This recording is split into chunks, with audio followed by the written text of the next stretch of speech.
Assalamualaikum, salam Malaysia Madani. Kanta 744 mendahului berita. Dimulakan dengan rangkuman laporan utama dalam segmen esensi. Perdana Menteri seru rakyat Malaysia tanpa kira kaum dan agama bersama-sama raikan perayaan Deepavali dengan meriah dan kegembiraan, sekaligus meriahkan sambutan dan semarakkan perpaduan antara kaum. Mewakili seluruh jentera kerajaan dan rakyat, Datuk Seri Anwar ucap selamat menyambut Festival Cahaya kepada semua penganut Hindu.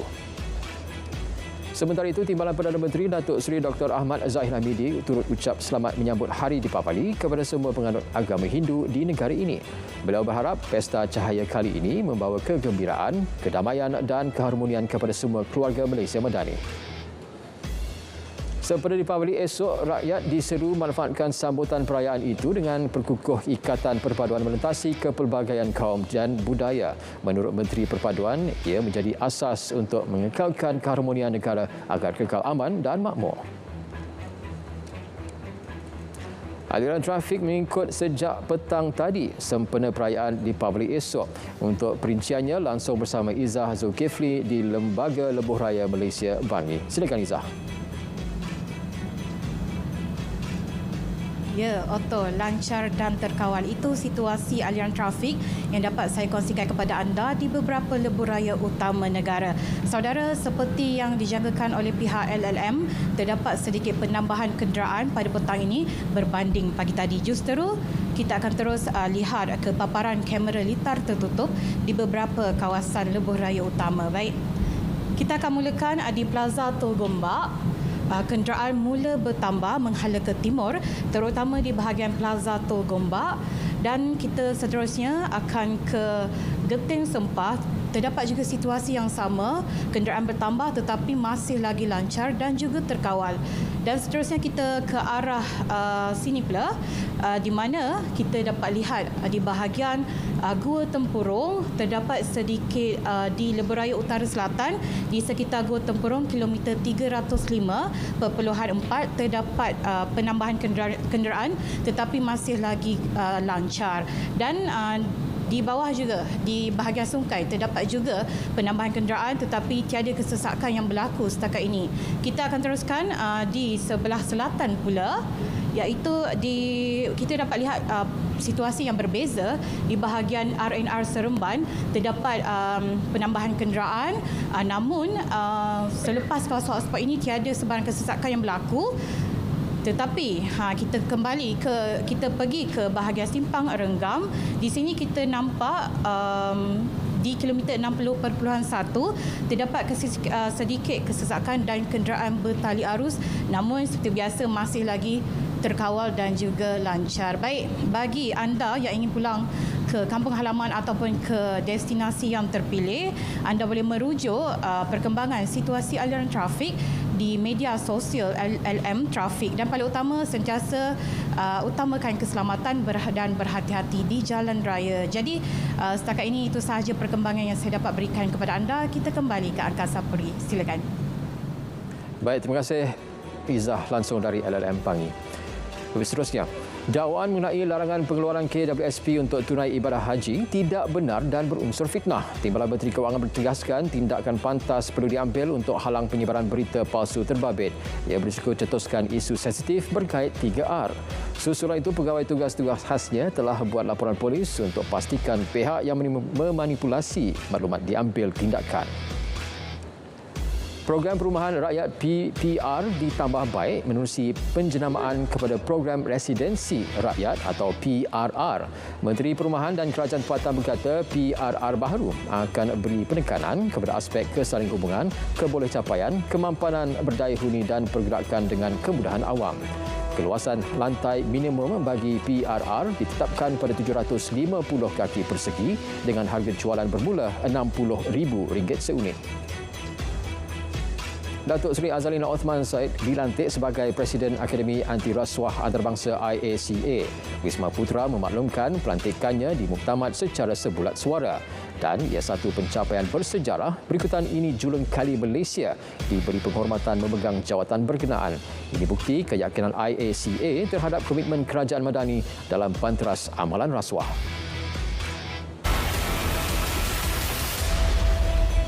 Penguatkuasaan Akta Makanan 1983, Kementerian Kesihatan telah memeriksa 63,784 premis makanan di seluruh negara bagi tempoh Januari hingga Jun 2024. Daripada jumlah itu, 910 premis diarahkan tutup kerana tidak bersih. Selain 16,415 notis dikeluarkan bagi kesalahan di bawah Seksyen 32B Akta Sama.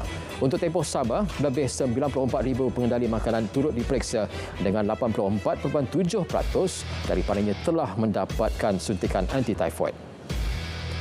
Pastikan pematuhan skim harga maksimum musim perayaan sempena di Pavali. KPDN melaksana 942 pemeriksaan ke atas premis perniagaan di seluruh negara sejak 28 Oktober hingga semalam.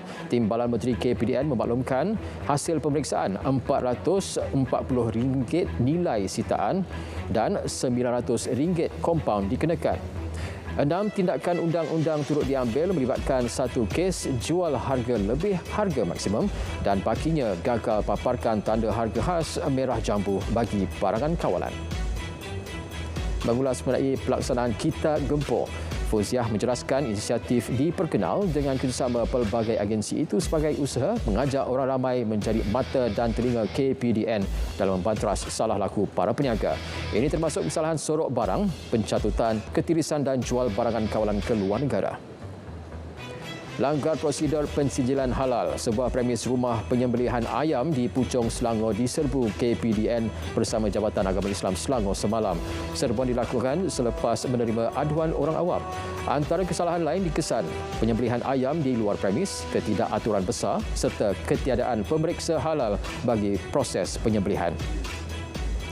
Seorang eksekutif pemasaran syarikat ditawarkan projek pembelian baja padi oleh sebuah pertubuhan di Reman SPRM 4 hari bermula hari ini. Suspek lelaki berusia 30-an itu ditahan bagi ketika beri keterangan di ibu pejabat SPRM lewat petang semalam. Pemberian kontrak meragukan dan dipercayai dibuat atas arahan pihak tertinggi pertubuhan tanpa kelulusan lembaga pengarah dan diberikan secara runding terus atas alasan pembelian darurat. Seorang wanita yang dikaitkan dengan GISBH mengaku tak bersalah atas 10 tuduhan eksploitasi kanak-kanak awal bulan lalu. Ia didakwa pedagang 10 kanak-kanak berusia 8 tahun bagi maksud eksploitasi. Timbalan pendakwa raya mohon kesemua kes dibicarakan secara bersekali. Selain tidak tawarkan jaminan kepada tertuduh yang kini ditahan di bawah SOSMA. Sebutan semula kes pada 13 Disember. Lagi kes GISBH di Kota Tinggi, seorang pengurus kafe didakwa atas 4 tuduhan perdagang manusia sejak Mei lalu. Tertuduh Muhammad Suhaimi Muhammad Sani bagaimanapun mengaku tidak bersalah. Dia dituduh bersama 4 lagi suspek dengan niat bersama perdagang 4 individu berusia 30 dan 57 tahun kerana paksa dengan cara ancaman.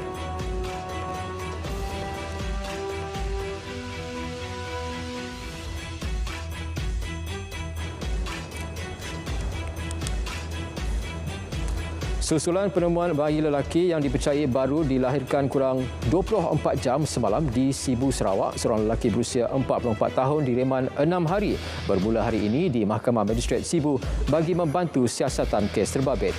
Ketua Polis Daerah semalam mengesahkan penahanan suspek bersama remaja perempuan berusia 14 tahun. Bayi yang ditemukan di dalam sebuah tong di Jalan Tong Sang dibawa ke hospital untuk rawatan lanjut dan kini dilapor stabil. Seorang juruukur tanah mengaku tak bersalah atas tuduhan cubaan bunuh 2 anggota polis 25 Oktober lalu. Dia didakwa dengan niat cuba akibatkan kematian anggota polis yang jalankan rondaan cegah jenayah. Tertuduh cuba langgar kedua-dua anggota di Jalan Kelawai, Georgetown. Tertuduh dibenar jamin dan sebutan semula kes pada 20 November. Mahkamah Tinggi Kuala Lumpur tetapkan 2 Disember untuk Datuk Seri Najib Razak bela diri atas 25 tuduhan kes berprofil tinggi 1MDB. Ini melibatkan 4 tuduhan guna kedudukan untuk peroleh suapan berjumlah 2.3 bilion ringgit dana 1MDB dan 21 tuduhan pengubahan wang haram yang membabitkan jumlah sama. Ketika ini, Datuk Seri Najib jalani hukuman di penjara Kajang sejak 23 Ogos 2022 selepas disabit kesalahan seleweng 42 juta ringgit daripada SRC International.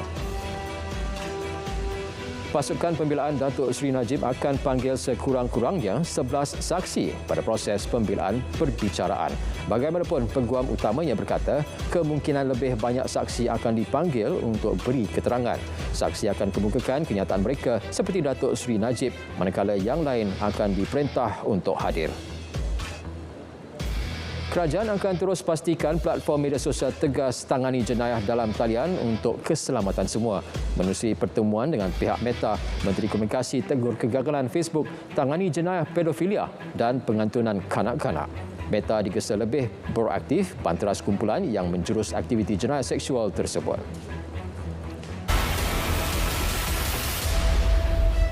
Malaysia komited untuk meneruskan rundingan perjanjian perdagangan bebas FTA bersama Kesatuan Eropah EU. Menteri MITI memaklumkan kedua-dua pihak sedang memperhalusi langkah seterusnya bagi memulakan semula langkah rundingan berkenaan. Tengku Datuk Seri Zafrul optimis Kuala Lumpur dan EU akan berusaha merealisasikan FTA meski pelbagai aspek perlu diperincikan. Harmonikan rang undang-undang berhubung perdagangan karbon di peringkat persekutuan dan negeri. Ia tumpuan pertemuan antara Menteri Ekonomi bersama Premier Sarawak serta Menteri Kabinet Negeri di Kuching hari ini. Menurut Rafizi, kerjasama ini bagi memastikan Sarawak dan Malaysia dapat melaksana pemerangkapan, penggunaan dan penyimpanan karbon CCUS secepat mungkin mengikut perancangan. Tahap kesedaran orang ramai di Kedah mengisytihar dan membayar cukai kepada LHDN dilihat semakin meningkat. Ia selepas agensi itu melaksana siri program dan kempen kesedaran. Pengarah LHDN negeri berkata selain beri fokus penganjuran program di lokasi tertentu, kerjasama bersama pempengaruh media sosial turut dilaksana bagi meningkatkan kesedaran dan pengetahuan orang awam.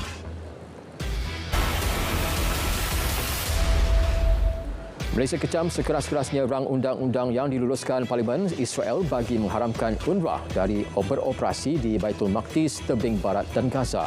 Wisma Putra menegaskan tindakan terbabit sebagai serangan terang-terangan terhadap badan amal itu serta satu penghinaan serius terhadap masyarakat antarabangsa dan kehormatan sebuah agensi kemanusiaan antarabangsa. Naim Kasim dilantik sebagai Ketua Kumpulan Hizbullah yang baharu. Pelantikan itu bagi menggantikan Hassan Nasrallah yang dibunuh dalam serangan udara Israel di Beirut bulan lalu. Majlis Syura Hizbullah mengumumkan pelantikan Naim berusia 71 tahun itu selaras dengan mekanisme pemilihan ketua mereka. Perang Rusia-Ukraine, sekurang-kurangnya 9 orang cedera termasuk seorang kanak-kanak perempuan berusia 11 tahun susulan serangan drone Rusia ke atas Kiev di Ukraine. Menurut Datuk Bandar, serpihan yang jatuh dari drone turut mencetuskan kebakaran di beberapa buah pangsa puri di daerah Solomenskive. Kesemua bangsa cedera diberi rawatan perubatan di lokasi kejadian. Sekurang-kurangnya 5 orang hilang dalam kejadian banjir kilat akibat hujan lebat yang melanda tenggara Sepanyol pada Selasa. Bencana itu turut menutupi jalan raya serta menenggelamkan kawasan bandar. Justru pihak berkuasa meminta mereka di kawasan paling terjejas agar kekal di rumah dan elak keluar jika tiada urusan penting. Agensi Cuaca Sepanyol mengisytiharkan amaran merah di wilayah timur Valencia dan tahap amaran kedua tertinggi di bahagian selatan Andalusia.